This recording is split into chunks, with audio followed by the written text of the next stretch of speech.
Into the second paragraph here then of the epistle dedicatory, written to the Most High and Mighty Prince James. But among all our joys there was no one that more filled our hearts than the blessed continuance of the preaching of God's sacred word among us, which is that inestimable treasure which excelleth all the riches of the earth, because the fruit thereof extendeth itself not only to the time spent in this transitory world, but directeth and disposeth men unto that eternal happiness which is above in heaven. But not to suffer this to fall to the ground, but rather to take it up and to continue in that state wherein the famous predecessor of your Highness, Elizabeth, did leave it, nay, to go forward with the confidence and resolution of a man in maintaining the truth of Christ, and propagating it far and near, is that which hath so bound and firmly knit the hearts of all your Majesty's loyal and religious people unto you, that your very name is precious among them. Their eye doth behold you with comfort, and they bless you in their hearts as that sanctified person who, under God, is the immediate author of their true happiness. In this their contentment doth not diminish or decay, but every day increaseth and taketh strength, when they observe that the zeal of your Majesty toward the house of God doth not slack or go backward, but is more and more kindled, manifesting itself abroad in the farthest parts of Christendom, by writing in defense of the truth, which hath given such a blow unto that man of sin as will not be healed. I don't know if you're understanding all of the meanings behind this, but evidently James was a writer, that he had propagated the truth by his own writings. And this man of sin probably has something to do with the Roman Church. And every day at home, by religious and learned discourse, by frequenting the house of God, by hearing the word preached, by cherishing the teachers thereof, by caring for the church as a most tender and loving nursing father. There are infinite arguments of this right Christian and religious affection in your Majesty, but none is more forcible to declare it to others than the vehement and perpetuated desire of accomplishing and publishing of this work, which now with all humility we present unto your Majesty. For when your Highness had once out of deep judgment apprehended how convenient it was that out of the original sacred tongues, together with comparing of the labors both in our own and other foreign languages, well, you're told more about the origin of the work. It came from the original sacred tongues of Greek and Hebrew, and they must have compared some other translations. Of many worthy men who went before us, there should be one more exact translation of the Holy Scriptures into the English tongue. Your Majesty did never desist to urge and to excite those to whom it was commended, that the work might be hastened, and that the business might be expedited in so decent a manner as a matter of such importance might justly require. And now at last, by the mercy of God and the continuance of our labors, it being brought unto such a conclusion as that we have great hopes that the Church of England shall reap good fruit thereby, we hold it our duty to offer it to your Majesty, not only as to our King and Sovereign, but as to the principal mover and author of the work. humbly craving of your most sacred majesty, that since things of this quality have ever been subject to the censures of ill-meaning and discontented persons, it may receive approbation and patronage from so learned and judicious a prince as your highness is, whose allowance and acceptance of our labors will more honor and encourage us than all the calumniations and hard interpretations, just wicked sayings against it, of other men shall dismay us. So that if, on the one side, we should be traduced by popish persons at home or abroad, who therefore malign us because we're poor instruments to make God's holy truth to be yet more and more known to his people, whom they desire still to keep in ignorance and darkness. Or if on the other side we shall be maligned by self-conceited brethren, who run their own ways and give liking unto nothing but what is framed by themselves and hammered on their anvil. In other words, they're saying we're trying to run a middle course between the popish persons and these radical reformationists who don't believe in any church traditions, who just follow their own local group. That versus the Roman church that has one leader, and they're spread all over the world, and here we are a state or a national church, the Anglican Church of England, and we're somewhere in between, being this international Catholic church, but being this self-conceited private church of some of these radical reformists.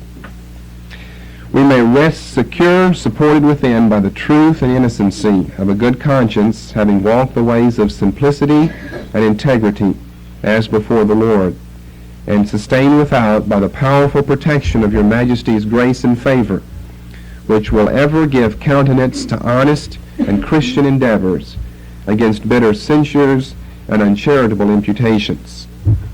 And here's their concluding paragraph. The Lord of heaven and earth bless your majesty with many and happy days, that as his heavenly hand hath enriched your highness with many singular and extraordinary graces, so you may be the wonder of the world in this latter age for happiness and true felicity, to the honor of that great God and the good of his church, through Jesus Christ our Lord and only Savior.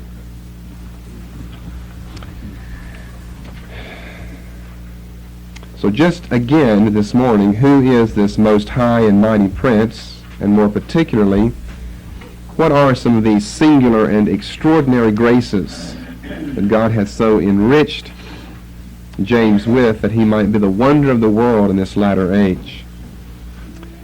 Let's look some at his religious and educational background. It's a beautiful epistle of dedication. Most of it is simply hyperbole. They mean hardly none of that at all. Don't you wish your wife would write you an epistle as glowing as that?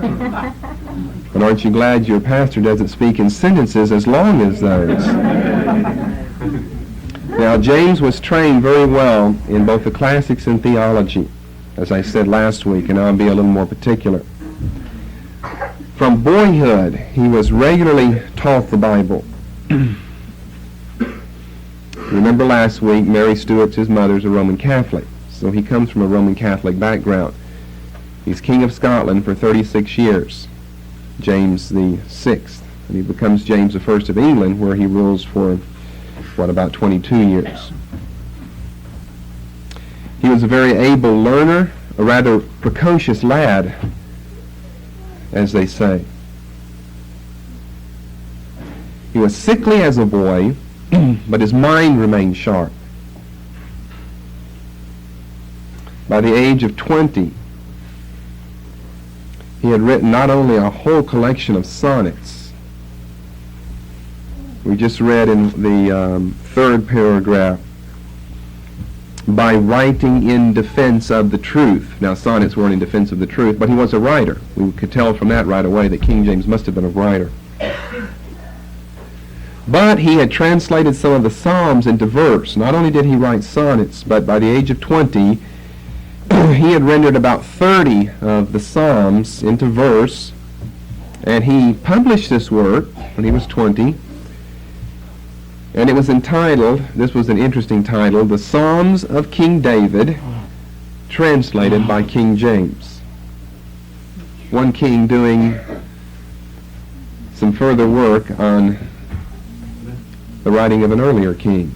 The Psalms of King David translated by King James. He wrote a commentary on the book of Revelation that would be interesting to read. And in addition to some of these biblical works, he published 10 other works, 10 or so other works. And I forget what all of them are, but I've heard of some of them before, but it's really not that important. Now, his first and most important tutor, he was committed to a tutor whenever he was young because his mother ended up executed, remember. His most important and first early tutor was George Buchanan. Now, I have to mention Buchanan. Buchanan was one of Scotland's most famous humanists, and he was a reformer in his own right. But I have to mention Buchanan because of the political background, political seed that was sown from him into James' life that James didn't entirely follow or agree with. Now, his purpose, basically, George Buchanan's, was to train James in the intricacies of a constitutional monarchy, which is what Scotland had been before. Now, it doesn't remain that way, but what Scotland had been before, and it's kind of what England is today. We're certainly not that way, but a constitutional monarchy, not an absolute monarchy. An absolute monarchy would mean that the king or the queen, whoever's on the throne, would control the country absolutely. Constitutional monarchy means that a king or a queen would rule under the bylaws of a written constitution. Now, we have a constitution in this country, but we don't have a monarchy. We have a republic. But in England, you know, you still have a queen there. You still have a monarchy. But the Queen of England is nothing compared to Margaret Thatcher, the Prime Minister, because she works more directly in the political realm, and the Queen is kind of a figurehead, as they say, for the ancient hundreds of years of history of the monarchy in Great Britain. So George Buchanan was a devout follower of the philosophy of the constitutional monarchy. As James began to grow, however, he came to repudiate of the spiritual monarchy. Now, this was not a philosophy that was peculiar to James, but it was one that James certainly made very popular. And it was the notion of a single kingdom ruled by the king directly, who functioned as the viceroy of God in heaven. Now, he opposed the two kingdoms of Presbyterianism, which was very strong for a long time in Scotland. Presbyterianism really grew out of the country of Scotland, and so the notion of a two-kingdom view of Presbyterianism was something that was very strong there. James said, and I quote, "A Scottish presbytery agreeth with a monarchy as God with the devil." Now, I'll try to explain a little of what we're talking about here, because this was James's view, and this is what England is picking up at this time, since he comes over as the new king in 1603. He held very firmly to the principle that you probably remember from your high school textbooks and studies. No,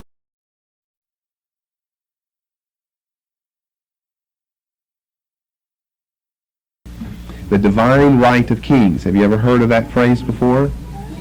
Some of you shaking your head yes, some no. Probably it's the children or the ones in high school shaking their head yes, because they're brushing up on it right now. Sometimes they know more than the parents because they're having to study these things. And you don't need that to do your job to figure out anything about the divine right of kings.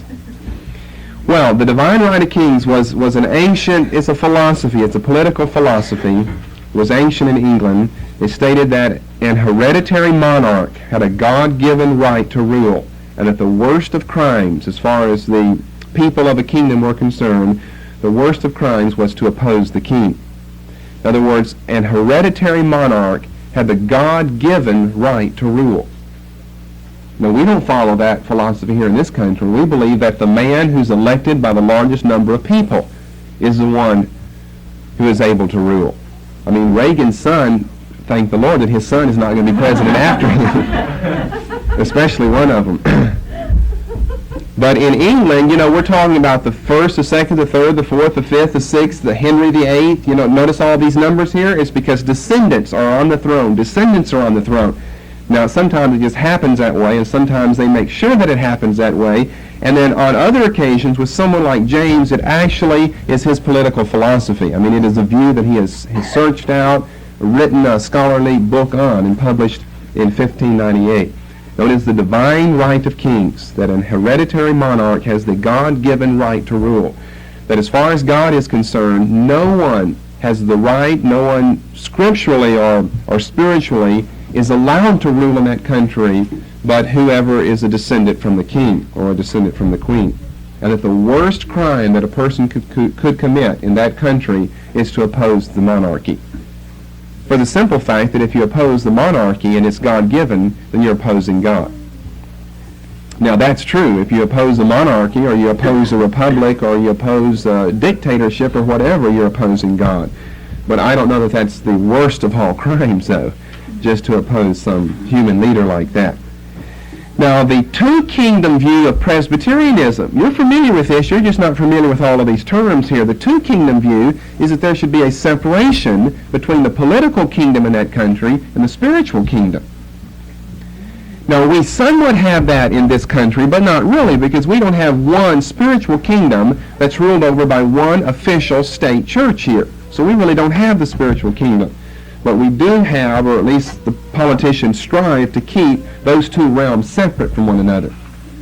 And so volumes have been written on the so-called separation clause of the Constitution. That's a questionable clause, and its origin is questionable, and we'll discuss that in Christian ethics when we get to political philosophy and so forth, what the Christian view should be. But separation of church and state, the so-called separation clause, that has an interesting history that I hope I can share some things with you about later. But Presbyterianism held pretty much a more correct view, I guess we could say. It didn't go over so well in this day and age when the king wanted to control everything and when the Pope wanted to control everything. And so James's one kingdom view is that he is going then to be the head not only of the government in England and Scotland and Ireland and so forth, but head of what else? The church. Head of the government and head of the church, one kingdom view, the spiritual kingdom view, that he is to control the whole kingdom because the whole kingdom is a spiritual kingdom because he derives his right to rule from God himself in heaven. And if he derives his right to rule from God himself in heaven, then somehow there really aren't two kingdoms. Somehow the political kingdom is essentially the same as the spiritual kingdom. And so why should he not be the head both of government and of the church? Well, you see, you can work that out in a lot of detail, and it makes a lot of sense philosophically.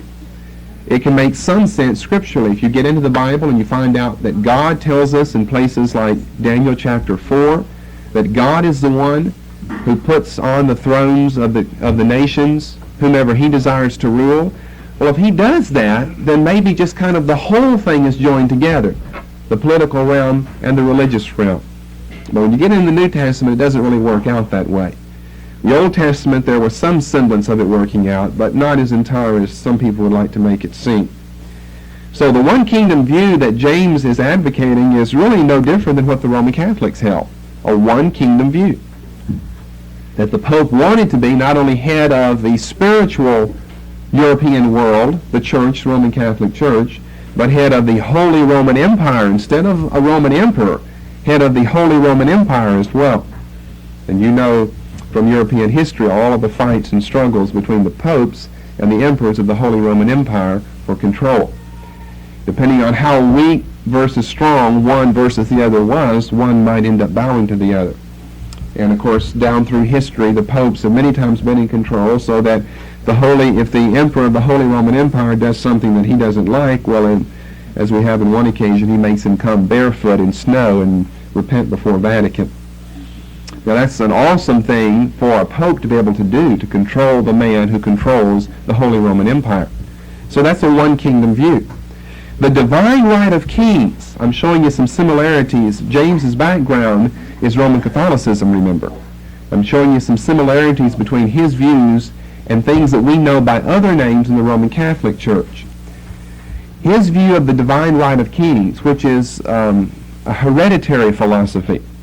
I didn't say heretical one, a hereditary philosophy is very similar to the Roman Catholic view of apostolic succession.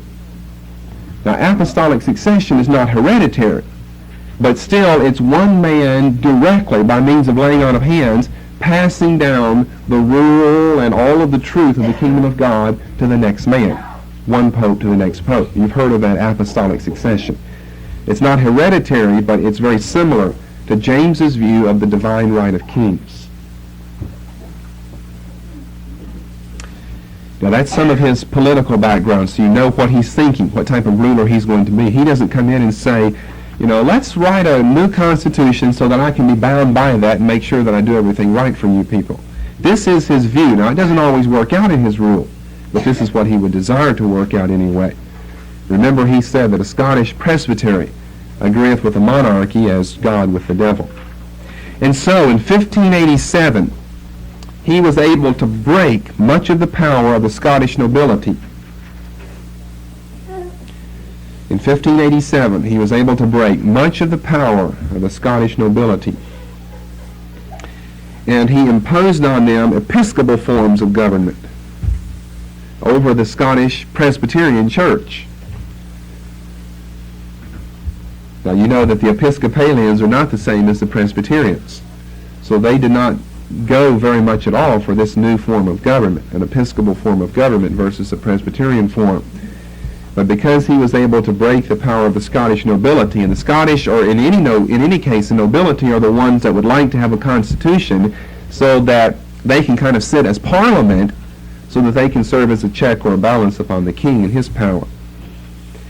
Now, when James comes to England in 1603, he hopes to do the same thing with the English nobility. Break their power, break the power of the Anglican Church in England, so that we have no constitution, no parliament, but we have an absolute monarchy. Not a constitutional one, but an absolute monarchy based on his view of the spiritual monarchy, the one kingdom view, the divine right of kings. He was successful in Scotland in doing this. He was not successful in England in doing this. If you know anything about the history during this time, England has a parliament.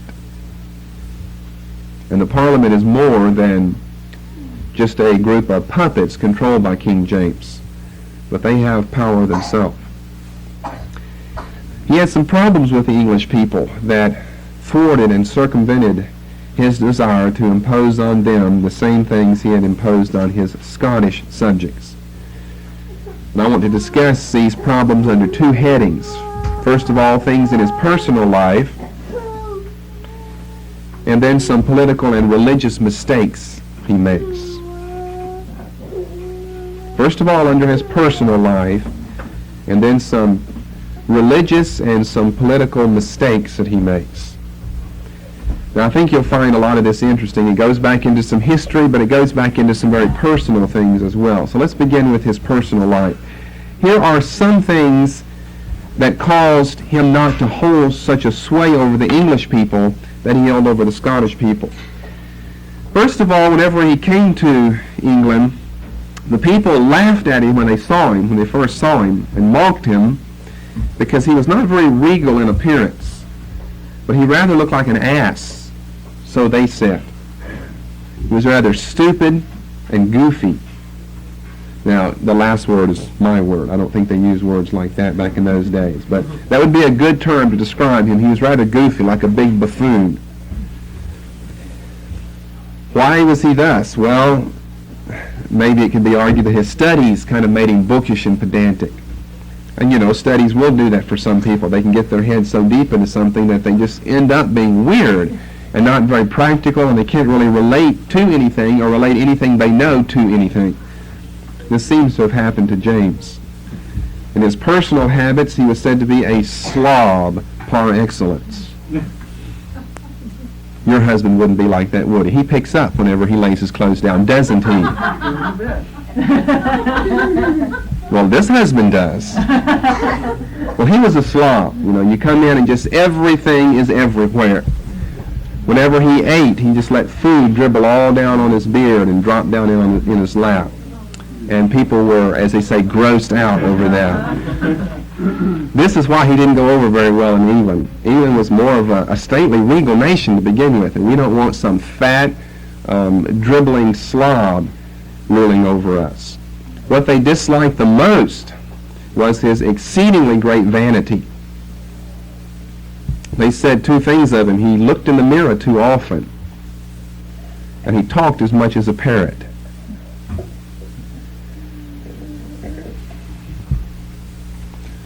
So you can see that he's a rather strange, weird character. He's not this, when you hear of and think of kings and queens, and we have these pictures of some, stately, regal soul who knows how to deport themselves properly and in a fashion that is becoming of their calling and their vocation. But that is not always necessarily true. James was a fat slob. Intelligent. He was an intelligent, fat slob who couldn't keep all the food in his mouth.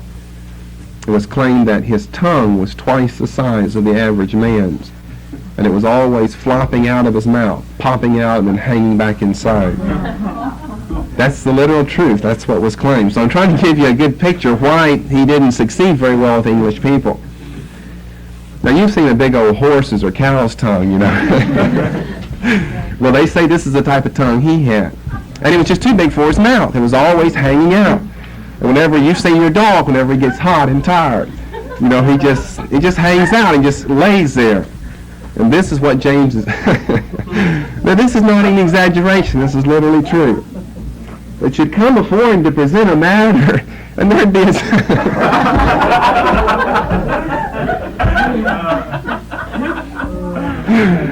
there'd be his tongue laying out,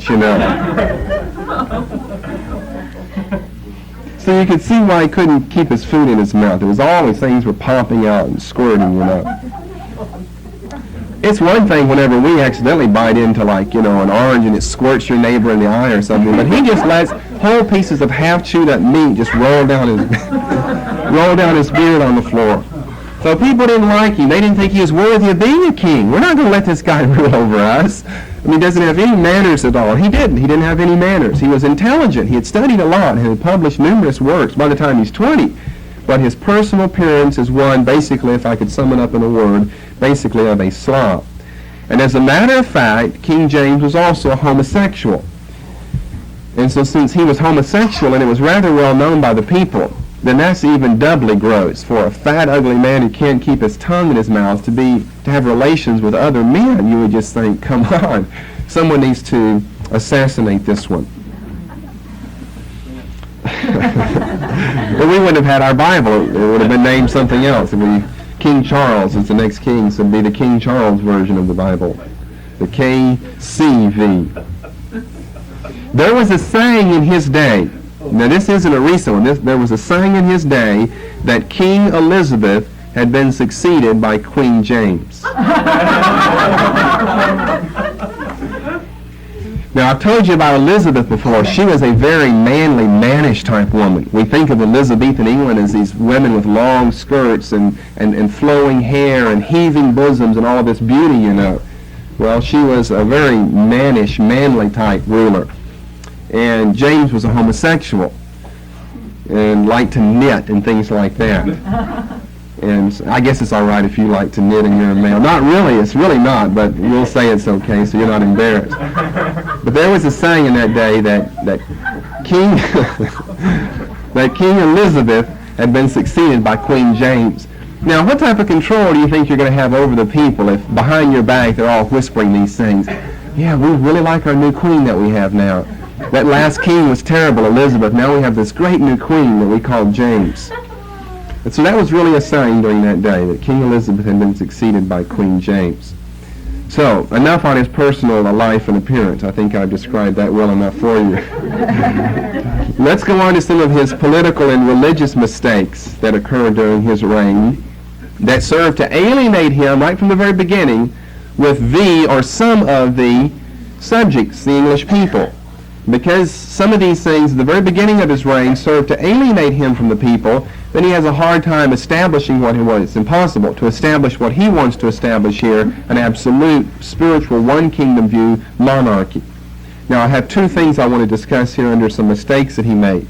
First of all, the peace that he signed with Spain in 1604 is a political mistake of a catastrophic proportion.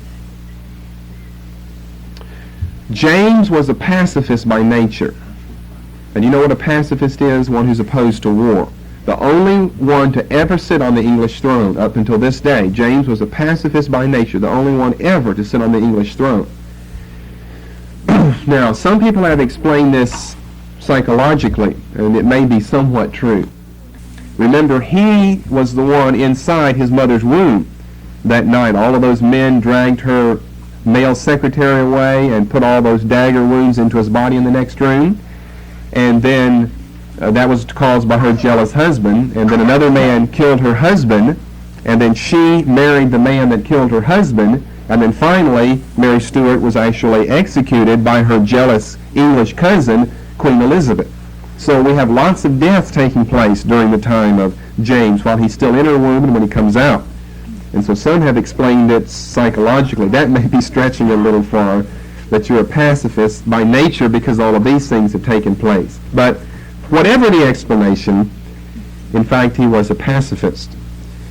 Now, whenever he came to England, he stated that he had won Scotland to himself by the pen and not the sword, and that he was going to accomplish the same thing in England. He was a writer, a scholar, not a statesman, not a politician, and certainly not a warmonger.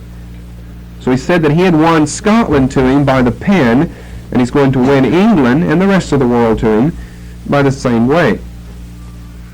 And so in 1604, he signs peace treaty with Spain. Now, do you remember back in world history in high school or somewhere along the way, do you remember what's going on a little bit prior to this time with regard to Spain and England? The Spanish Armada. Just a few years earlier, in 1588, the Spanish Armada had been sent to England. Now, do you remember what that was in high school? This huge naval blockade of the whole country. That's what it was intended to be. And the English soundly defeated the Spanish. I mean, if the Spanish, it was so important in world history, if the Spanish Armada in 1588 had been successful, well, you know, you'd have a country of Spain that is its size and then a third again or half again, because it would be controlling the so-called United Kingdom. We wouldn't even have an England there. That's how important that battle was. But the English were successful in throwing off the Spanish Armada in 1588. Now, the Spanish Armada had been sent by King Philip II of Spain. Who is King Philip II of Spain? He formerly was the husband of Mary Tudor. So here we are back to all of these interrelationships between the nobility in Europe.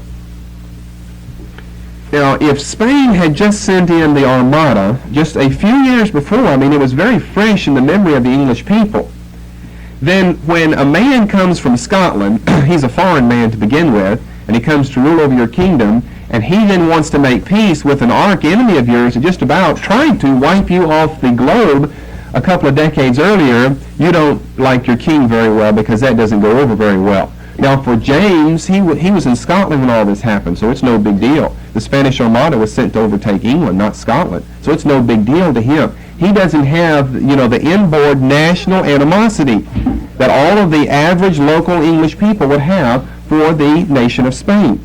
So he makes a terrible political mistake here of the first rank in order, when only after 1 year of reigning in England, 1604, he signs a treaty of peace with the Spanish government. English people were just horrified that he was going to be so lenient with Spain. He was so pacifistic by nature that he allowed Elizabeth's great navy to go so far downhill that pirates actually raided English ships right in the English Channel. Now, if you remember anything about England in the past, you remember England's great navy. That was one of the things England was most known for in the past centuries, is her navy. And she had to have that navy because of the far-flung reaches of her colonial empire. The Navy had to sail all around the world, from South Africa to Hong Kong to Great Britain. Look what type of nation we're talking about. New Zealand, Australia, the Falkland Islands. I mean, the Falkland Islands, that's not just something recent. That was back in the early 19th century. There were struggles between Argentina and Great Britain over the Falkland Islands. And Great Britain has occupied the Falkland Islands several times, and Argentina always seems to be upset with that. So this goes back hundreds of years in history. And we all know about the Great Navy. And it was the Navy of England that caused so many problems for the fledgling United States of America, those 13 states that joined together. You think, here we are separated by an entire ocean, the Atlantic Ocean, which is a wild and cold ocean to begin with. Here we are separated by these several thousand miles. Well, surely we can have peace and safety over here in these 13 colonies. Well, that was hardly the case. And the only way to get the English troops over here was by sea. You certainly couldn't come by land or by air, by sea, which is another proof of the great navy that England had during this time. And it was the pride and joy of the country. Above anything else, above the red coats, above the fighting land troops, was her navy. And Elizabeth had built it up to great proportions during her reign. And now James, because he's opposed to war. If you're opposed to war, you're not going to continue to build up or even maintain the navy that you had. He allows it to go so far downhill that pirates actually raid English ships right in the English Channel. There's one huge mistake that he makes. He's a pacifist by nature, and he signs a peace treaty with Spain.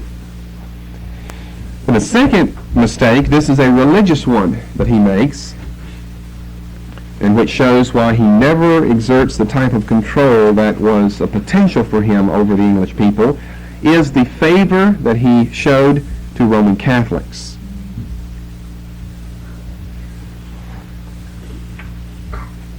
Now, he had Roman Catholic leanings, remember, right? His mother was a Roman Catholic. Mary Stuart was a devout Roman Catholic. He succeeds to the English throne a woman who was a devout Protestant, Elizabeth I. But since he had Roman Catholic leanings as a child, and his mother had been a faithful Roman Catholic, then he probably is going to have Roman Catholic leanings as he grows up.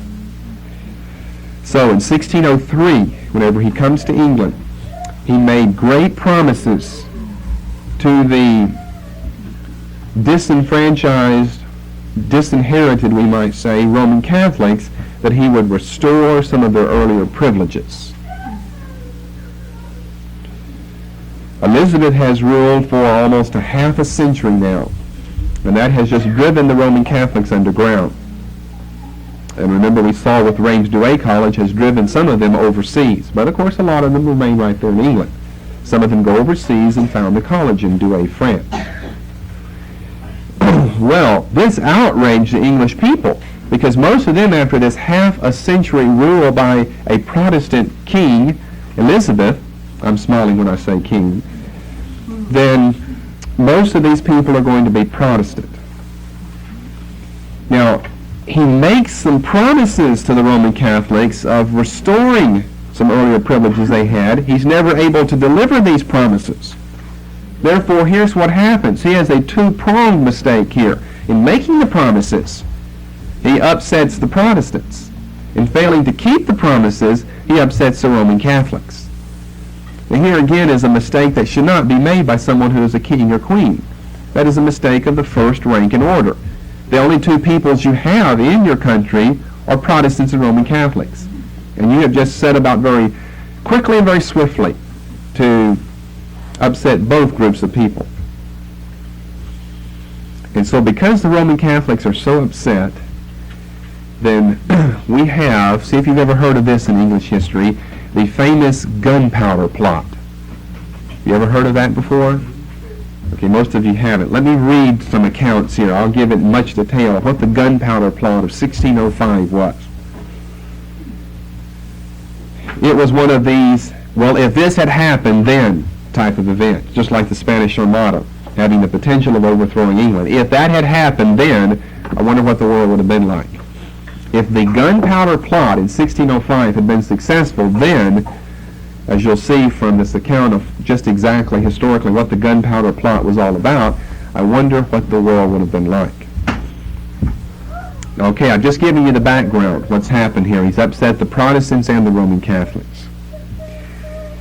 The Roman Catholics then, with this, what has become known in English history as the Gunpowder Plot, then decide to plot the overthrow of the English government.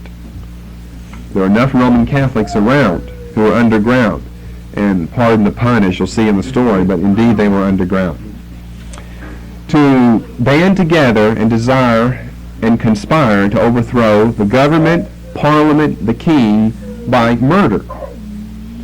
To have all of them killed is to have no one left on the throne or in parliament or anything. And then they had a plan of putting someone on the throne, another princess, marrying her to a Roman Catholic, and transferring the country's allegiance from Protestantism to Roman Catholicism. Okay, with that in mind, here are the details written in a very interesting way in two different sources of this event.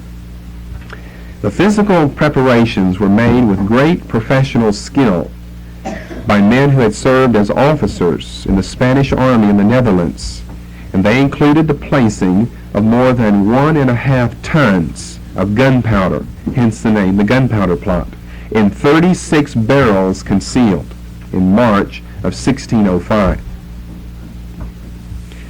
These were concealed under the coal and faggots, that's something that you would start a fire with, in a vault that had been hired by one of the conspirators immediately under the House of Lords. The conspirators in this ambitious enterprise then dispersed. For months nothing happened. Then, on October the 26th, Lord Monteagle received a letter that is believed, though its authorship has never been definitely established, to have come from his brother-in-law, Francis Tresham, one of the conspirators. Now, Lord Monteagle is one of the people who will be in this meeting whenever the match is struck. He has a brother-in-law, Francis Tresham, who's, of course, a popish person, a Roman Catholic. Monteagle had formerly been engaged in Romanist plots against the government, and the letter was for the purpose of warning him, since he had not been let in on the secret of this one, to avoid his death by absenting himself from Parliament. Now you see what's happening. This is a man who's an Englishman who formerly had Roman Catholic inclinations, and he was a part of some earlier plots that were insignificant, relatively speaking, compared to this, to overthrow the English government. Now he's part of Parliament in England. Now he has a brother-in-law writing to him, since this man Monteagle has helped them earlier, telling him what they're going to do so that he can save and spare his own life. It appealed to him to, quote, we're quoting the letter from Francis Tresham, devise some excuse to shift your attendance of this Parliament, for God and man have concurred to punish the wickedness of this time. And think not slightly of this advertisement, but retire yourself into your country, where you may expect the event in safety. For though there be no appearance of any stir, yet I say they shall receive a terrible blow, the Parliament, and yet they shall not see who hurts them. So he's writing in cryptic language, in case this letter does get intercepted, that you know something's up, but you don't know what. This council is not to be condemned, because it may do you good and can do you no harm. For the danger is past as soon as you have burnt this letter, and I hope God will give you the grace to make good use of it, to whose holy protection I commend you. All right, that's the end of the quote. Back into this author's rendition of the account. Unfortunately, however, for the author of the kindly thoughts so piously expressed in this letter of good counsel, and for his fellow conspirators, Lord Monteagle had given up his interest in such murky plots and had become a royal subject of James.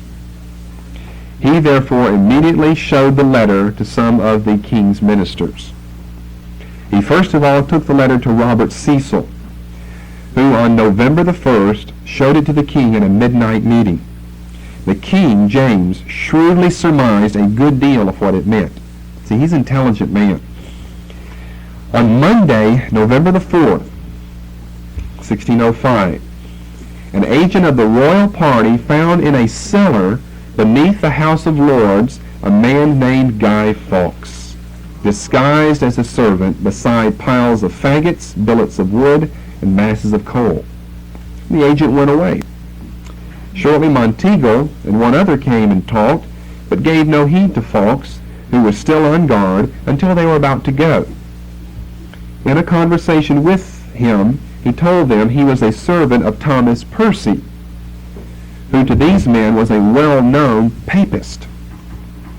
So they're already a little suspicious. What's this man? Every time we come down here, he's just standing around here, kind of. And now in talking to him, you find out that he's a servant of a well-known Roman Catholic leader.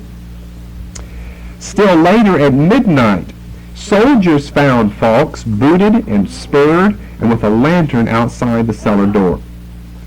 He had taken few pains to conceal his actions. They dragged him into an alley, searched him, and found on him a tinderbox and a length of slow match. In a fury now, they moved the faggots, billets, and coal, and came upon barrel after barrel of gunpowder, 36 barrels in all. Fawkes then confessed that he meant to blow up the House of Lords, the Parliament, and the King of England. Now, if they had not caught this man, well, if they had not had, then I wonder what would have happened. He would have blown up the whole political machine of England, and the Roman Catholics would have tried to take over. On November the 6th, the next day, Percy, with others, rushed into an inn at Dunchurch in Warwickshire with the news that the court was aware of their plan. By the 8th, the whole attempt had clearly failed. When Parliament met a week after the stated day, the king, calm, gracious, and splendid, told what had happened and then adjourned the meeting. At first, Fawkes refused to name any except Percy, who, with others, was killed in the course of a chase. In time, he gave names of all who had blown up the House of Lords, quote, at a clap. In Westminster Hall on January the 27th, 1606, there was a trial after a fashion with no real defense. Sir Edward Coke simply outlined the case and asked some questions. For nearly a year, the plotters had been digging a tunnel from a distance, but had found the wall under the House of Lords 9 feet thick. And you've seen all of these movies like The Great Escape and all of this, of these tunnels people dig to get in or get out of something. So they've been digging a tunnel for a whole year. They came up to the House of Lords, but the foundation wall was 9 feet thick. You just don't go through a 9-foot thick wall. They then got access to the cellar underneath the House of Lords by renting the building adjacent. Evidently, through that building, you could go down and enter from a side door into the cellar of the House of Lords. Their plan had been as follows: to kill the king, seize his children, stir up an open revolt with the aid from Spaniards in Flanders, put the princess on the throne, and marry her to a papist. Though all but one pleaded not guilty, the court, such as it was, condemned them all to death. That same week they were all hanged. For in St. Paul's churchyard, where, and here's where we're going to come back to this story. This isn't just a story I'm reading now with no connection later on. Where John Overall, the translator, could have looked out, and 4 in the yard of the old palace. Among the latter was Guy Fawkes, tall, brown-haired, with an auburn beard. He was so weak from torture that guards had to help him up the scaffold. Percy and 3 others had been killed while trying to escape, and 1 had died in prison. 3 months later came the trial of Henry Garnet, a Jesuit, thought to be head of the Jesuits in England. Brought up a Protestant, he knew of the plot, but had shrunk in horror from it, though he left the chosen victims to their fate. The court condemned him also to die. All this concerned the men at work on the Bible. At Garnet's hanging, May 3rd, in St. Paul's churchyard, John Overall, Dean of St. Paul's, took time off from his translating to be present. In other words, we know a lot of the history of what's going on with these men who are actually doing the translating work. We know where the men were hanging. We know what rooms they were in and doing the translating.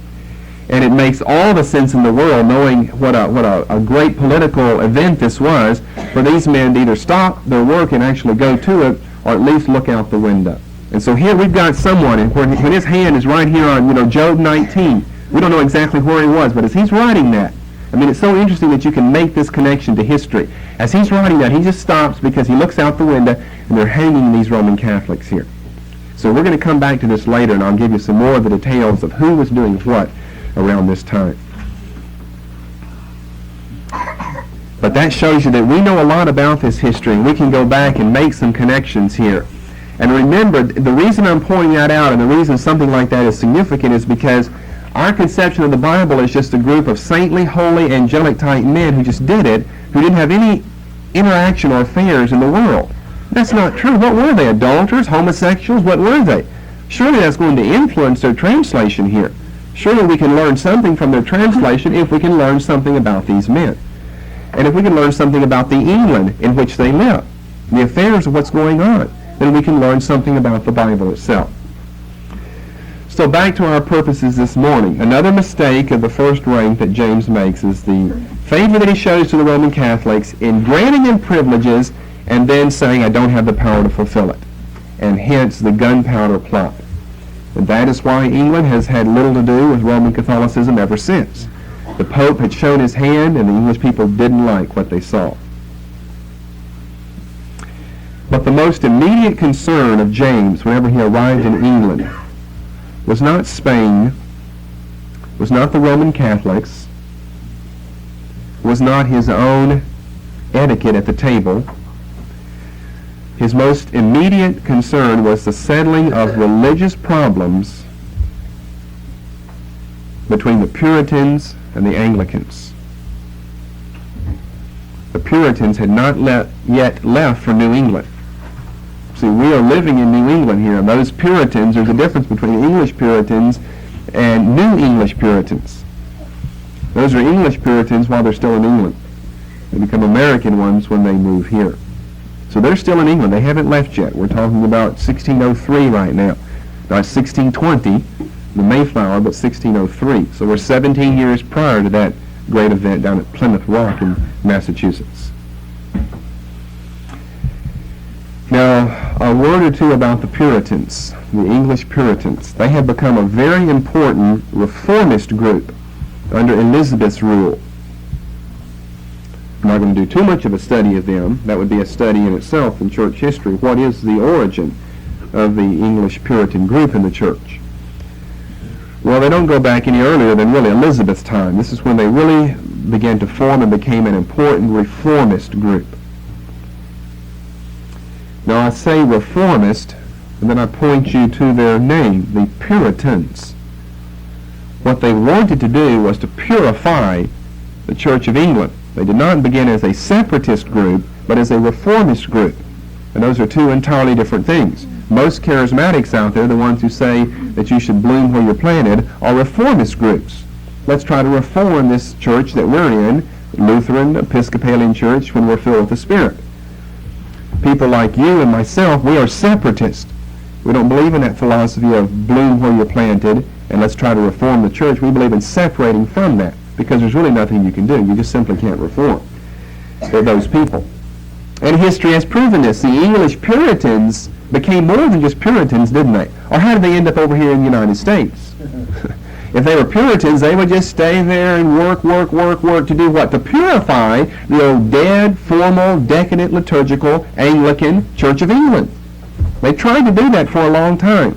They're not very successful in actually purifying the church, in reforming the church. And they later become, just a short time after this, 17 years after this, they become a separatist group. And they sail for the New World.